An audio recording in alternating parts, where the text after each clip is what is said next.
Putin declared his special military operation in Ukraine in February of 2022. The world's attention was on the effects of the invasion in Ukraine itself.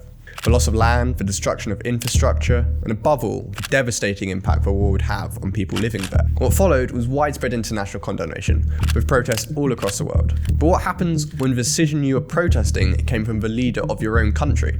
For those anti-war Russians, the response from Putin's regime was swift.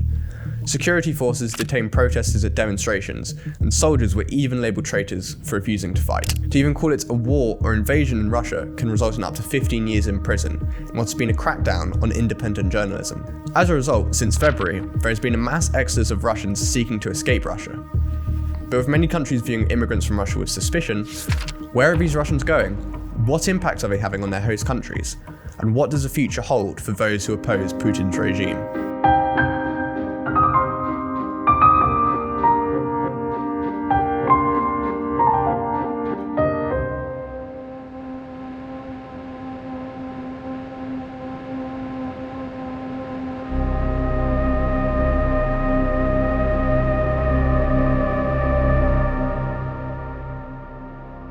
That brings us to Georgia, a country in the South Caucasus that shares a border with Russia to its north.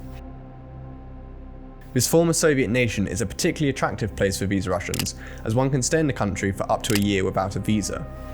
Young professionals, anti-war activists, and IT specialists were the first to arrive in Georgia in February. Since the declaration of partial mobilization by Russia in September, there's been a further increase in Russians crossing the border in an effort to avoid conscription. One Russian couple I spoke to said that they had driven over 1,600 miles from the north of Russia in order to escape. Yet with over 50,000 migrants having arrived since the beginning of the war, the majority of whom are staying in the capital Tbilisi, points of tension with the Georgian population have emerged. Rent in the capital is on average 70% higher than it was a year ago, which is causing a significant strain for Georgians whose average wages only increased by 15%. These tensions are layered upon a pre-existing history of hostility and conflict between Russia and Georgia, a history which bears some similarity to the ongoing conflict in Ukraine. Following the dissolution of the Soviet Union, Georgia formed as an independent country but struggled with separatist movements in the regions of Abkhazia and South Ossetia, movements which were backed by Russia. Although a ceasefire had been negotiated in 1992, by the early 2000s Georgia's growing desire to align with the West and unify Georgia directly conflicted with Russia's foreign policy aims in the region. This led to an escalating situation, and in summer of 2008, both sides began increasing military exercises along the border.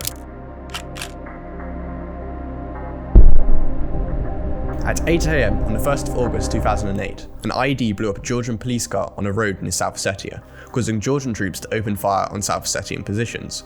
What followed was 12 days of conflict in which Russian troops, which heavily outnumbered the Georgians, managed to get within 50 miles of Tbilisi. The war left hundreds dead on both sides, and nearly 200,000 civilians were displaced from their homes. For many in Georgia, the wounds of this conflict are still fresh. Abkhazia and South Ossetia remain disputed territories, and Georgians who used to live there have still not been able to return. With the memory of past conflicts in mind, and a sense of solidarity with Ukraine who are now facing similar Russian aggression, it is little surprise that Georgians are reluctant to engage with new arrivals from Russia, even if these migrants are often similarly opposed to the actions of Putin's regime. Messages telling Russians to go home or calling for a boycott of Russian goods are a frequent sight in Tbilisi, but sometimes this anger can become more open and direct.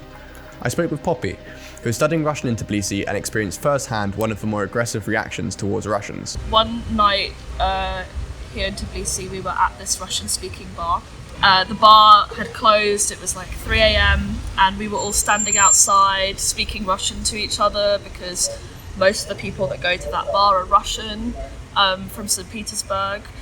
And all of a sudden, there are these two Georgian men who come out on one of the balconies next to the bar, and they start shouting at us in Georgian, really like aggressive and loud.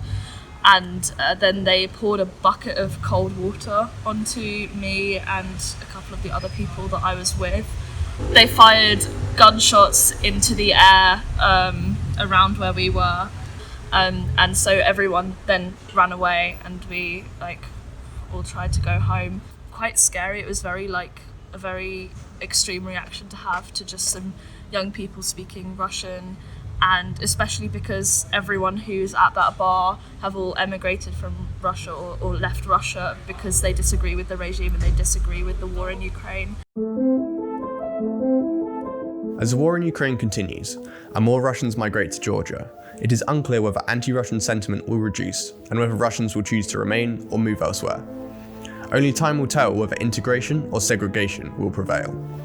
What can be said is that the consequences of Putin's war are being felt by ordinary men, women and children, not just on the front lines, but in homes and spaces around the world. I've been Matt Brown, you've been watching PalTV Global.